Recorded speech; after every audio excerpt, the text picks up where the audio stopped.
Al debatir en la permanente la resolución de la Suprema Corte sobre el Plan B de AMLO en materia electoral, del narcopan, el sicario inmobiliario Jorge Triana aseguró fantoche y demagogo que México, con 126 millones de habitantes, tiene pluralidad y no hay unanimidades.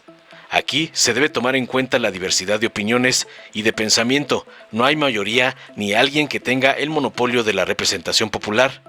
Por eso está estructurado el sistema con pesos y contrapesos, espetó petulante. Además externó, manipulando la información, que es de llamar la atención que se diga que la Suprema Corte no respetó el trabajo del Poder Legislativo y anuló una reforma de forma, y sin entrar al fondo, cuando ya ha habido antecedentes, como fue la Ley de Seguridad Interior. Finalmente lamentó que se diga que la Corte está podrida y que los ministros son traidores, lo cual es verdad. No se puede atacar a la Corte cuando también se han valido de ella, finalizó. Tras escuchar las falacias y manipulación del porro inmobiliario, el diputado Hamlet García Almaguer de Morena le reviró contundente que es un día triste para la impartición de justicia, ya que la Corte obvió algo básico establecido en el artículo 17, fracción 3 de la Constitución Política. Los tribunales deben ir al fondo de las controversias, determinar si las normas en la sustancia son o no constitucionales, pero limitarse a un análisis procedimental los convierte en meros jueces de legalidad y un tribunal contencioso que analiza procedimientos pero no va a la sustancia. Añadió además tajante que limitarse al análisis del proceso legislativo cuando se habla de normas electorales de la República implica privar al Congreso de la Unión de la más mínima referencia para permitirle volver a legislar sobre la materia. Los invito a tener un periodo extraordinario de sesiones. Debemos volver a las raíces y a la Constitución de 1857. Reforma al Poder Judicial en 2024, con mayoría calificada de Morena y aliados, sentenció finalmente. Veamos enseguida cómo el porro inmobiliario de Claudio X González es humillado por el conocimiento del diputado Hamlet García, por defender la complicidad de la tremenda corte con el MacPrian en contra de AMLO. Con su permiso. Gracias, presidente. México, compañeras y compañeros, tiene 126 millones de habitantes. En este país hay pluralidad. En este país no hay unanimidades. Esas las dejamos hace mucho tiempo. En este país hay que tomar en cuenta la diversidad de opiniones y de pensamientos, porque cada una de esas 26 millones de almas tiene diversidad de opinión y de punto de vista. Aquí no hay una mayoría, ni hay alguien que tenga el monopolio de la representación popular. Por eso es que está debidamente estructurado nuestro sistema con pesos y contrapesos. Y de hecho, si me apuran en la práctica, pues debería de ser todo lo contrario, porque si nos vamos a números, el 54% de los legisladores en este país pertenecen a partidos políticos cercanos a la presidencia de la República. Y el 46% de la oposición. 54-46. Casi mitades. Y les voy a explicar más o menos cómo funciona esto, porque creo que no lo están entendiendo, lamentablemente. Hay una teoría, que es la teoría de la división de poderes, escrita por Montesquieu, el espíritu de la ley, donde dice claramente que hay tres poderes. El Estado se dividirá en tres poderes: el legislativo, que crea leyes; el poder judicial, que las interpreta; y el ejecutivo, que como su nombre lo dice, las ejecuta. Si no entendemos esta parte, no van a entender nada. Así funciona esto.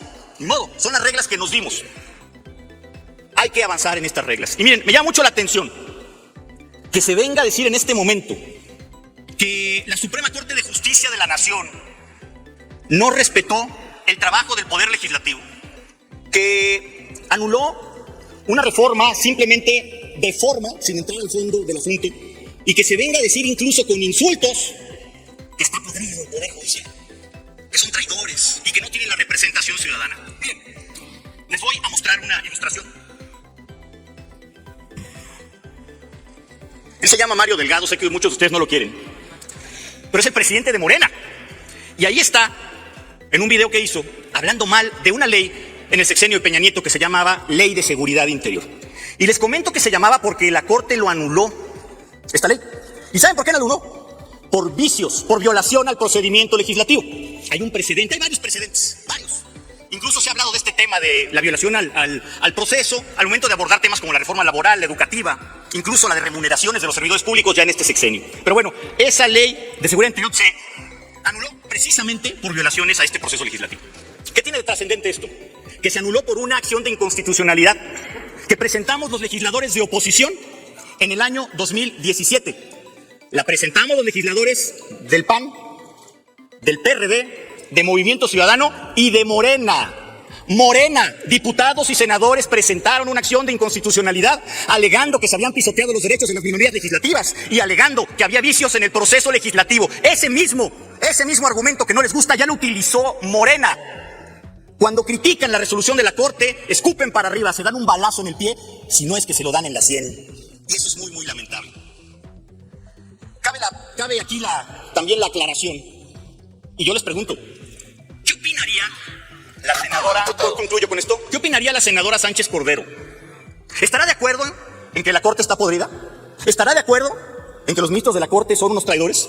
Porque el Poder Judicial de hoy, cuando llevamos a cabo esta sesión, es el mismo de cuando ella era ministra. ¿Saben por qué? Porque había 7 ministros que prevalecen actualmente en su cargo al momento de tirar la Ley de Seguridad Interior.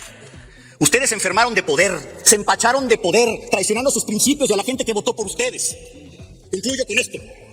No pueden atacar a la Suprema Corte cuando se han valido de ella también, cuando les conviene y cuando quieren que se tiren, por supuesto, proyectos legislativos que no les gustan. Es cuanto. Gracias. Buenos días, compañeras, compañeros. Presidente, con su autorización. Un día muy triste para la impartición de justicia en nuestro país. La Suprema Corte obvió algo muy básico. Lo establecido por el artículo 17, fracción tercera de nuestra Constitución. Siempre que no se afecte la igualdad entre las partes, el debido proceso u otros derechos en los juicios o procedimientos seguidos en forma de juicio, y la acción de inconstitucionalidad implica un juicio, las autoridades, incluyendo a los ministros de la Corte, deberán privilegiar la solución del conflicto sobre los formalismos procedimentales.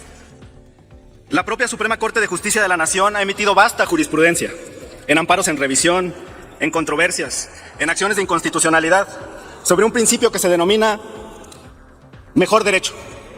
Y esto implica un mayor beneficio para la parte recurrente.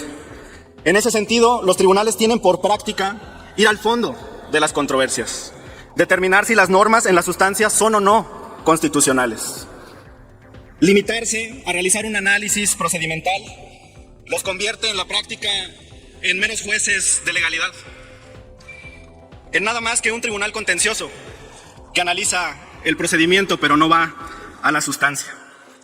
El proyecto del ministro Pérez Dayán, además, implicaba un desorden que le hizo ver el ministro Aguilar, cuando en el análisis del segundo punto del desarrollo de su proyecto le reclamó por entrar al estudio de fondo sobre el análisis de las violaciones al derecho a la consulta para los pueblos originarios, de manera previa al análisis del procedimiento parlamentario. De hecho, le hizo saber que este criterio era contrario al que se estableció en la acción de inconstitucionalidad 150-2017. Se le hizo bolas el engrudo a la Corte, no se ponían de acuerdo entre ellos. La votación está llena de votos concurrentes y particulares. Limitarse además al análisis del proceso legislativo, cuando se está hablando de las normas electorales de la República, implica privar al Congreso de la más mínima deferencia para permitirle, en su caso, volver a legislar sobre la materia. Porque no hemos cruzado la línea constitucional de los 90 días previos al inicio del proceso electoral. Y si la objeción es la forma, entonces los invito a que tengamos un periodo extraordinario de sesiones en el que pueda desarrollarse con toda deferencia hacia los legisladores de la oposición, porque la Corte ha determinado que no los podemos desvelar, que no podemos analizar con urgencia la legislación, que tiene que hacerse con toda pausa. Simplemente quisiera decir que debemos volver a las raíces, a la Constitución de 1857, la más brillante de nuestra historia, que establecía en su artículo 92 que los ministros de la Suprema Corte durarían en su encargo solamente 6 años y no 15 como ahora, y que establecía en su artículo 93 un método de elección en el que participaba la ciudadanía. Muchas gracias. Reforma diputado. al Poder Judicial en 2024 con mayoría calificada de Morena y aliados. Muchas gracias. Dale en me gusta, suscríbete, activa la campanita y compártelo para que más gente lo vea.